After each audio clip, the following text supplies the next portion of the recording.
welcome to Polymer Clay TV. I'm Elisa, and today we're going to do something a little different. We're not going to do a full project, but I'm going to show you a few tips. I want to alter this heart, it starts out like this. It's just a paper mache heart that you can hang on the wall. You could do anything you'd like with it, and I'm going to show you how I recessed something, because sometimes it's hard to figure out these things, and I thought, well, it would be a good thing to show you. And Kira next week will show you.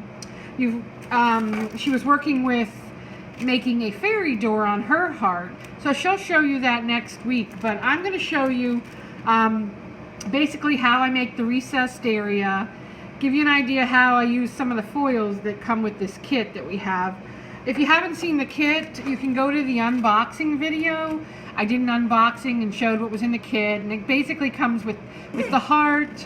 Let me open this. It comes with also a little, you can't really see it, but it's a little glass globe with a little bird that is a charm, some moss, depending on what you want to do with yours. If you want to make like a woodland fairy door or something, so it has a little bit of everything. And it comes, of course, with the mold. And you also get some punchinella to play with, which these are the little baby hearts. And these are a starburst, and they look really cool when you layer them. Something to think about. And then it comes with the white foils, which are right here. There's a set of 10 of them, and they're all different. They're really cool designs and very lacy and pretty. And then there's also the 6 foils that it comes with, which I'm not going to show you those today. Kira showed you some of the foils before on a different show, but I just want to give you an idea of how to get started and, you know, how to add elements to make it look really cool. So I also have these graduated ruffled edge cookie cutters, which is what I used for the petals as well as for this middle section. And then I have a little plunger cutter, which is a heart, which is recessed down in there, which you should be able to see. So basically I just started by painting it however I wanted. You could cover the entire thing with polymer clay. I have done that many times. And to do that, what I would recommend is putting a layer of liquid clay on your paper mache and then baking it. But first, if you're going to recess something, you have to cut that out. That's the first step. But by putting the layer of polymer clay all over the heart, it'll give you a nice surface that's even and will work really well to stick more polymer clay. So if you decide you want to cover the whole paper mache with clay, I would first add a layer of liquid clay, bake it, and then add the polymer clay onto that. Just a tip. So this one here was one that came that kind of was deformed, so that's why I thought I'd show you on this one, because I could poke it back out, which makes it easy. So you're going to need an X-Acto knife. That's what I used. Now there's several different ways you can do this. You could take a cookie cutter and shape it that way by, you know, just placing a cookie cutter on top of it. Let me show you. So if I wanted to do something like this, I would just trace around it, and then I have my circle. But I freehanded it and made a square on it, so that's what I did with mine. It doesn't need to be round, because what I did ended up not mattering. So it all really depends on what you're going to do. If you want it round, you make it round. You could even make a heart. That would be really cool. And so you could do a paper template to follow, or you could, if you had a cookie cutter, you could trace around it. Whatever it is that you want to do, you can do. So let me just move this aside. We'll start there, and then I'll go through some of the things I did here. Okay, so I'm just going to start by going for it. And I decided I was going to have a square one. So you want to kind of make sure you've got the area lined up. And you just start cutting. It helps to have a really sharp blade. This one isn't as sharp as the one I used earlier. It's the one I used earlier on. That other one was brand new. But I was having trouble with the blade falling out, so I didn't like that one as much. So an up and down kind of cut is really the fastest way to cut. And so, you know, like I said, you just decide on what size you want. And I don't think I'm going to go too big with this one. And you can always adjust it. See how easy it is? It didn't take me long. well, that ended up inside. That's another thing to think about. Okay, so this has an inside to it. If you wanted things to like shake inside, if you wanted to create something that, you know, shakes or whatever, like rattles, you could do that. And look, I just pushed out the back part, so now it's fine and it's not dented anymore. So now I would just keep going and cleaning up this hole to make it a little nicer. Oops, I think it just popped back in. It wants to stay crunched in. Stay back there. Okay, so it doesn't have to be beautiful because I'm covering it up anyways, so, but you know, you do want it a little smooth and it's probably as close to the shape you want, you know? See what I'm saying? Maybe this is the new one that keeps coming out. And the way you do that is you twist this little knob here as far as you can, and that tightens it. Oh, well, that's working out well. You know what? Forget you, X-Acto blade. I don't need you. I've got a regular blade. There you go. Let me set that aside. So, you know, you can use your regular blade too. I mean, the paper mache is really easy to cut through. So, not perfect, but you get the gist. Okay, so on to the next step. I'm going to use these for my flowers, I think, my flower stem, or show you how I did that. Let's start there. Actually, you know what? Let's use this to make the recess.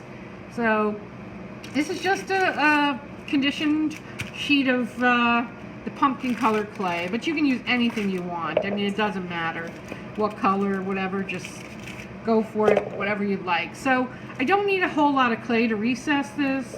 You want it to be bigger than your hole, obviously, so it doesn't drop in there. So let me just cut off a little here so that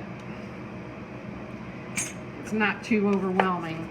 Okay, so here I just started by kind of pushing it in there with my finger gently, because I tell you what, you can tear the clay when you do this very easily. So, and I bake it just like this. Once I've got my clay in there, you can bake the clay right like this and it'll stay, which is a big plus.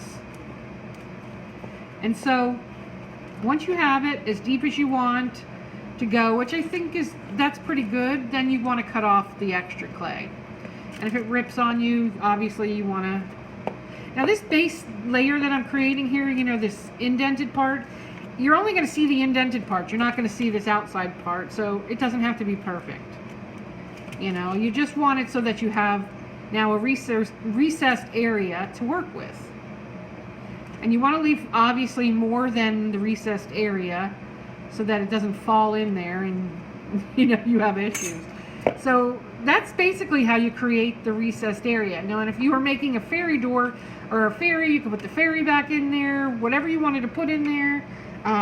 Flower. I just added a heart in this one back in there, which I thought was cute. So then let's use this foil over here just to give you an idea. Now, this is the white foil, if you want to call it foil, and it works just like the other foils. You have to get it to stick to your clay, and you do that by rubbing it over and over and over again. And this, let me tell you, any kind of foil that you ever work with is a little bit tricky. You have to get it warmed up. You have to get it to adhere to the clay. And one of the things you want is well-conditioned clay. You don't want it to be hard and crumbly, or the foils do not like to stick to hard and crumbly clay. So you have to have well-conditioned clay to get your foil to stick. And you just want to rub it over and over and over again. And you can peel up the side here and see how it's transferred to the clay. And you can see here that it's done pretty good. I don't mind a little bit that didn't come off. I'm not too worried about that. So here you go. And now I can cut out a heart to put back there. So I just use my plunger cutter, like so. And then I could just place that back in there. Let me see here. Where you want it to go. I'm just going to stick it right in the middle.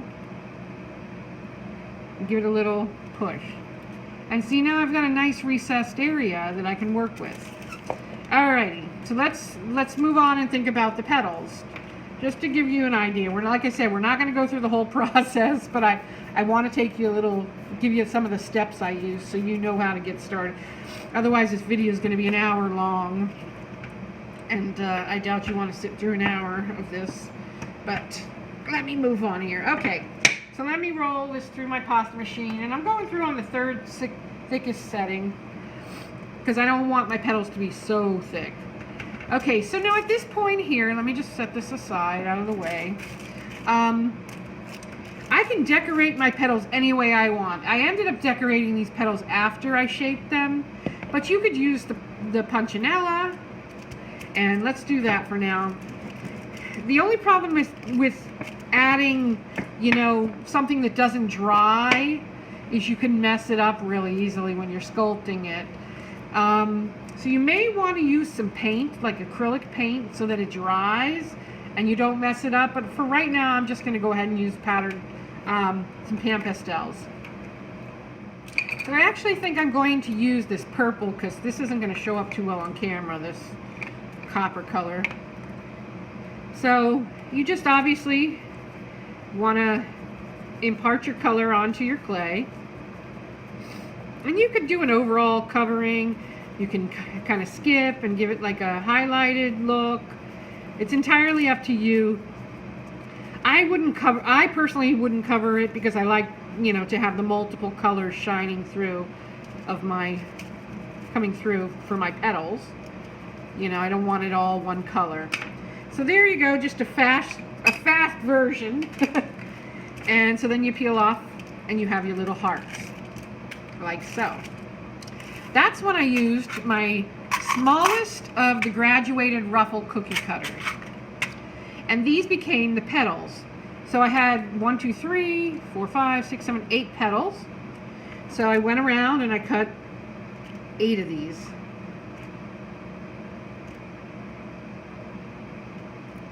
7, 8. That one didn't get all the way through. Didn't cut all the way through. Let me cut it again. Another one. So here you have that. Then at this point, what I did was I created also this middle. So let's do that. And that was done with a bigger cookie cutter, like so. Will this one work? Is this the size? Yeah. So I just cut that, peel off the extra, and then I went back in the middle with the small cookie cutter to give me an opening. So it's nice when you have all these graduated cutters because you can then play with them and do different things. You could do a heart opening, whatever you want, it's totally up to you. And so I just look for my middle. Then you could save this and do something else with that. And so there you have it. That's how I created the petals and the center part. So let's just shape the petals a little and we can go from there. I just basically squeezed to one end and placed it right in place. And I did that all the way around, just basically pinching the one end. And I just continued until I got it all the way finished. And I'm not placing them tight on here, I'm just kind of laying them because you're going to probably have to play around to make sure they fit. And depending on the size of the hole that you created, you know, you may take more than 8 petals to fill it. It just depends on what you do. So, but this is the general idea of how I did it. So I just wanted to show you that. You don't have to pinch the ends as much. You don't have to do anything you don't want to do. You know, the idea is to make this completely your own and what you like. And, you know, it's just a matter of playing with it. That's what I always say. Just play with it and see what you like and what comes out of it. It looks like I'm going to need one extra on this one. So let me punch out that other one that I didn't get punched out. Actually, I'll just make another one. It's easier. And it looks like I'm going to have more clay down here that I want showing. Just kind of, and that looks about good right there where I've now got, I don't know if I like this one. Anyways. If a pedal annoys you, by all means. Oh, I'm doing it backwards here. Oh, no, I'm not. If a pedal annoys you, just take it off and do a different one. And then I came back over like this. And see, it hides any of the end part, I mean the back part. You just pull it into place wherever it needs to go. Before you bake it, you want to just make sure it's right. And so that's as simple as it is, you know. Just take your time with it. And, you know, then I continue to embellish it. But really, that's all it is before to be able to make something that you can then, you know, make like a little shadow box, really. Because that's basically what it becomes, a little shadow box or whatever you want to put in there. Kira's going to be showing you how to create the fairy door, but you know, just play with ideas, because there really is a lot you can do with something as simple as a paper mache heart. Really, I mean, you can do some really fun things with it. So just let your imagination go. I think that's it. You know, just start off by deciding whether or not you want to paint your heart, or if you want to cover the entire thing with polymer clay, which I've done a million times. And so if you do decide that, then go ahead, paint your whole heart with the liquid clay, and you can use any brand, it doesn't matter, because you're not really going to see it anyways if you're covering it with the clay. It's just to get the clay to stick better to your heart. And then just embellish however you want. You can use a bunch of different foils. You can use pan pastel on this. You can use paint on this. Anything your heart desires, you know. And obviously you can keep shaping and twisting and doing whatever you want to get the flower shape you want. So I hope you have fun with this, and the kits are available at createalong.com, which has all the things you need to get started in it. So I'll see you next time, and don't forget, come on over to polymerclayadventure.com. Polymer Clay Adventure 2017 virtual retreat is kicked off, and everybody's making some really cool things, and you can join all year long so you don't miss a thing. So I'll see you next time. Thanks for joining me.